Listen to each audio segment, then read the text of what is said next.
Magandang araw ngayon at magandang tanghali sa atin ngayon lahat mga idol. Ito ang ating bagong update dito sa ating mga ginagawang terasa dito sa Barangay Bonbon. At yan ang mga idol. Ito, bali nalagyan natin ng design sa poste.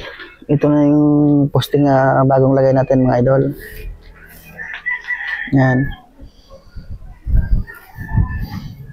Bali nang wala pang poste yan, ganito yan. Binalit natin ng precast para magkaroon siyang design. Ayun mga idol. At bali ito, nalagyan na rin natin sa dalawang side. Talagang bumagay din dito sa building ating ginagawa. Matibay yan mga idol. At nakakapagbigay rin ng magandang disenyo sa ating mga terasa. At saka bumabalki yung ating terasa dahil malaki itong ating nilagay na design na runs block kung tawagin. Ayan. At bali lalagyan pa dito sa isang side.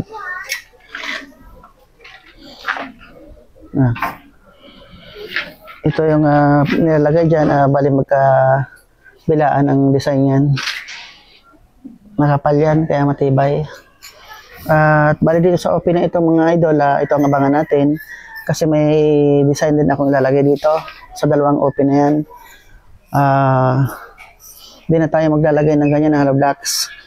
Ilalagay natin dito concrete wall na precast na. Double siya kabila ng design. Kaya abangan natin mga idol ang paglagay natin dito ng wall sa dalawang open na yan. Ayan.